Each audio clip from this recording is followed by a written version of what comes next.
हरि ओम श्री गणेशाय नमः। ओम नमो भगवते वासुदेवाय। ओम नमो भगवते वासुदेवाय। ओम नमो भगवते वासुदेवाय। बोल श्री कृष्ण भगवान की जय। बोल श्री सुखदेव जी भगवान की जय। बोल श्री हरि भगवान की जय। श्रीमद् भागवत महापुराण चौथा स्कंद 9वां 10वां 11वां और 12वां अध्याय। हरि आराधन से मिला ध्रुव जी को वरदान। पितृ राज्य पालन किया नृपति अरण्य पयान।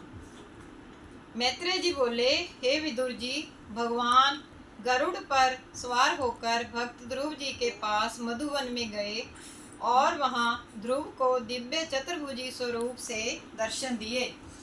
ध्रुव भगवान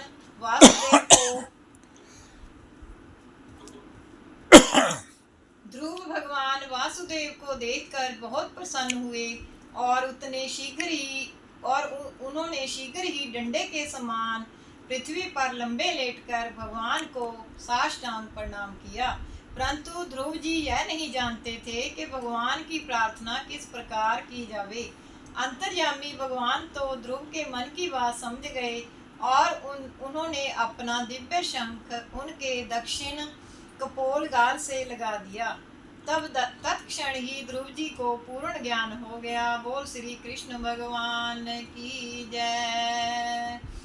तब तत्क्षण ही ध्रुव जी को पूर्ण ज्ञान हो गया और उनकी स्तुति करने से भगवान प्रसन्न हुए तथा मनोहर वाणी से ध्रुव जी से कहने लगे, हे ध्रुव, मैं तेरी तपस्या से अत्यंत प्रसन्न हूँ और मैं तेरी हार्दिक भावना जान चुका हूँ। तुझे वह अटल पद देता हूँ जो देवताओं को भी दुर्लभ है।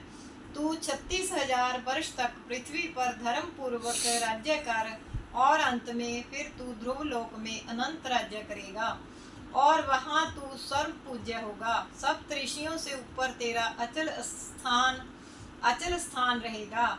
हे विदुर, इस प्रकार ध्रुव को वरदान देकर भगवान अपने लोक को चले गए। ध्रुव जी के ऊपर स्वर्ग से देवताओं ने सुगंधित अनेक प्रकार के फूल बरसाए। वे भगवान से वर पाकर अपने घर को लौटने लगे। जब उनके पिता उत्तानपाद को यह मालूम हुआ कि पुत्र ध्रुव सानंद परमात्मा के दर्शन कर एवं वर प्राप्त कर लौट रहे हैं, तो वे विविध भांति के बाजों सहित उनके पास अगवानी को पहुँचे तथा वहां उनको देखते ही सजल नेत्रों सहित अपने हृदय से लगा लिया और प्रसन्न हुए बड़ी धूमधाम के साथ उनको अपने राजमहलों में ले आए।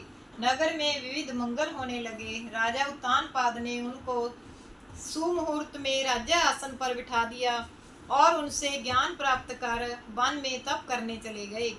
ध्रुव अपनी प्रिय प्रजा को पुत्र समझकर धर्म नीति पूर्वक राज्य शासन करने लगे। वे अपने छोटे भाई उत्तम को भी राज्य पद का पूर्णाधिकारी मानते थे।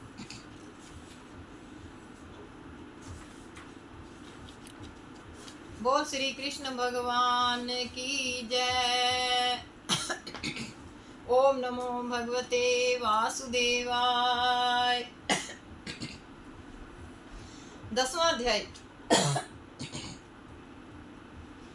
उत्तम उत्तम लोक को गया त्याग संसार, मात सुरुचि रुचि त्याग कर भई अग्नि में छार। ध्रुव का यक्षों से हुआ युद्ध परस्पर घोर, अलकापुरी ध्रुव सैन्य ने घेर लई चहुओर। मैत्रेय जी बोले, हे विदुर जी, तदनंतर ध्रुव जी ने अपने 2 विवाह किए। प्रथम शिशु कुमार की पुत्री ब्रह्म से तथा फिर दोबारा वायु की पुत्री इला से। ब्रह्म से कल्प तथा वत्सर नाम के 2 पुत्र पैदा हुए तथा इला के गर्भ से उत्कल नामक पुत्र तथा एक कन्या हुई। छोटे भाई उत्तम कुमार की शादी नहीं हुई थी। वह उत्तम एक दिन वन में शिकार खेलने गया, सो वहां पर यक्षों ने उसे मार डाला। उत्तम की माता सुरुचि समाचार को सुनकर पुत्र को ढूंढने लगी और फिर उसके ना पाने पर अग्नि में जलकर मर गई। जिस समय ध्रुव जी को यह ज्ञात हुआ तो वे शीघ्र ही यक्षों को निर्जीव करने के लिए अलकापुरी में गए और चारों ओर से ध्रुव की प्रबल सेना ने उस उत्तर दिशा में स्थित अलकापुरी को घेर लिया। जब ध्रुव ने अपनी शंख ध्वनि की तो यक्षगण झुंडों के झुंड उनसे लड़ने को बाहर निकलने लगे।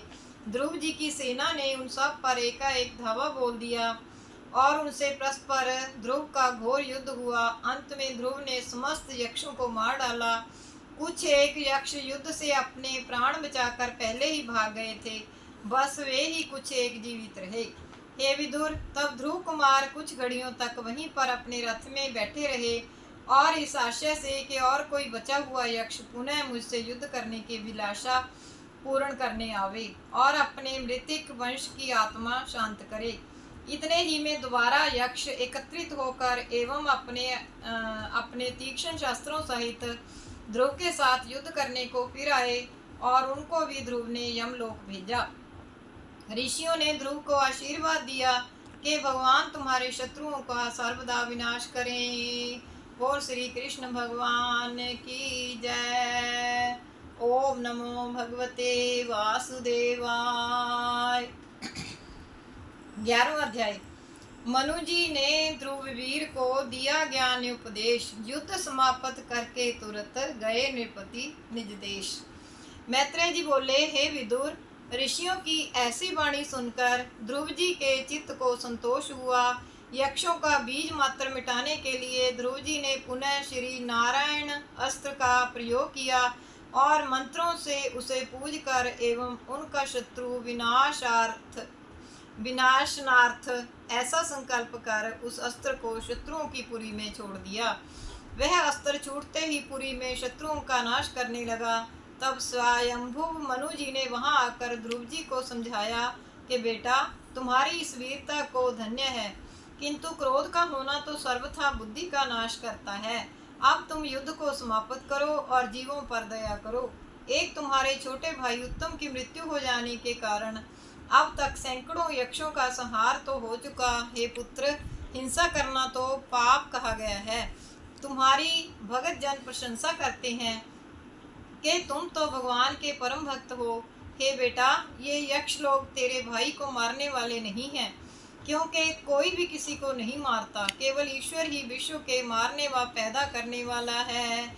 इस कारण तू वृथा ही क्रोध मत कर तथा अब इस युद्ध को शीघ्र बंद कर दे।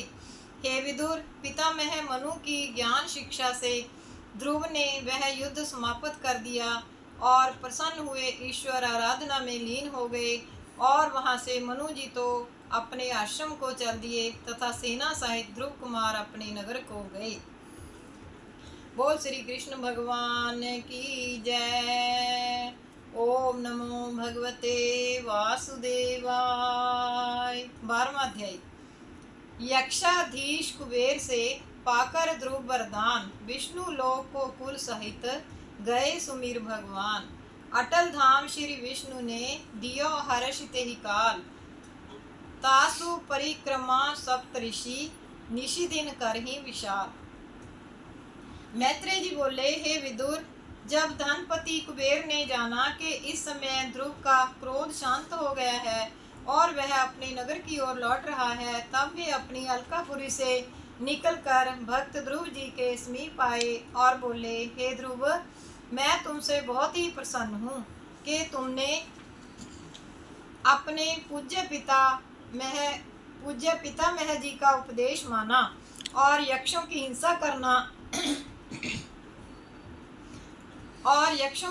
करना बंद किया। हे भक्त शिरोमणे, तुम्हारे भाई उत्तम को कोई मारने वाला नहीं है और ना इन यक्षों को ही कोई मारने वाला है।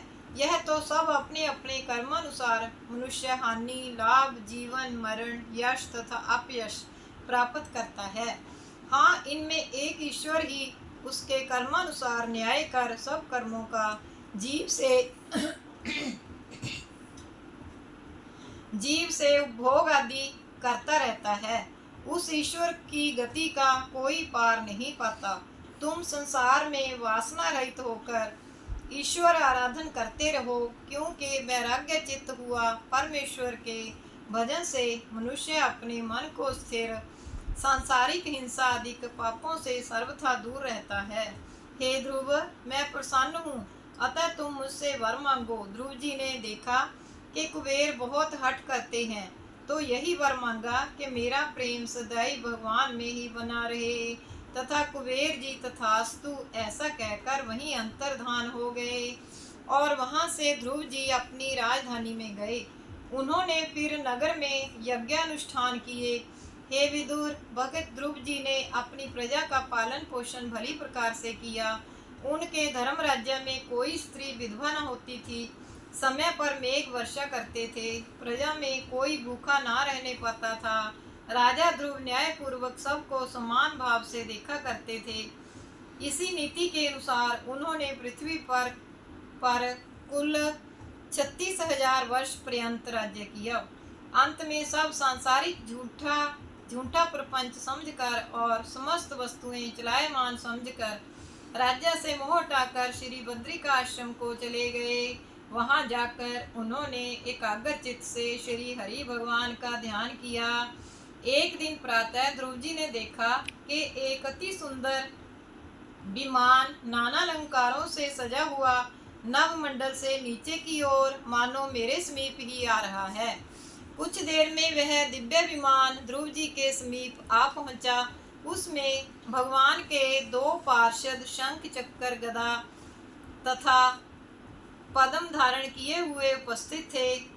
उसके अनंतर भगवान के पार्षद बोले, हे राजन, आप हमारी बात सुनिए। आपके चलने के लिए यह स्वर्ग से विमान भगवान विष्णु का भेजा हुआ आया है। आपने श्री हरि भगवान को अपनी 5 वर्ष की अवस्था में ही उनकी तपस्या करके प्रसन्न किया था। सो अब आप इस लोक को छोड़कर श्री हरि के परम धाम को चलिए। तब ध्रुव जी ने अपना दैनिक कर्म किया और शुभ समय में उस विमान पर चढ़े। तब स्वर्ग से देवगण पुष्पों की वर्षा एवं गंधर्वगण अनेक बाजे बजाने लगे। ध्रुव जी जब विमान में बैठ गए तब अपनी माता सुनीति का उन्हें ध्यान आया कि मेरी माता वैकुंठ धाम में ना चल सकी। फिर देखा कि मेरी माता जी तो मुझसे पहले विमान में जा रही हैं। तब उन्हें अत्यंत प्रसन्नता हुई। हे विदुर, इस प्रकार चलते चलते ध्रुव जी भगवान के धाम में पहुंच गए और उत्तर दिशा में ध्रुव अपने अचल लोक में आनंद पूर्वक निवास करने लगे, जहाँ पर सप्तऋषि मंडल जिनकी सदैव परिक्रमा किया करता है। ध्रुव के माता पिता अपने पृथ्वी लोक में आनंद भोगने लगे। हे विदुर, मैंने तुमको उदार चित्त वाले भक्त ध्रुव जी का परम पवित्र चरित्र सुनाया है। इसको जो कोई पढ़ता या सुनता है या कहता है तो वह अवश्य इस लोक में सुख भोग कर अंत में श्री वैकुंठ धाम को जाता है। यह परम पावन ध्रुव चरित नर नारी जे गुण गावही। शुचि पठन पाठन श्रवण करि निज रोग शोकन सावही। संक्रांति मावस पूर्णिमा तिथि द्वादशी रवि व्रत गहें। सुख साध्य सिद्धि अनंत पावही। अंत में ध्रुव गति लहें। बोल श्री कृष्ण भगवान की जय। बोल श्री हरि भगवान की जय। बोल श्री सुखदेव जी भगवान की जय। श्री कृष्ण गोविंद हरे मुरारे। हे नाथ नारायण वासुदेव। श्री कृष्ण गोविंद हरे मुरारे। हे नाथ नारायण वासुदेव। श्री कृष्ण गोविंद हरे मुरारे। हे नाथ नारायण वासुदेव। अच्युतं केशवं राम नारायणं कृष्ण दामोदरं वासुदेवं हरिं। श्रीधरं माधवं गोपिका वल्लभं जानकी नायकं श्री रामचंद्रं भजे। बोल श्री कृष्ण भगवान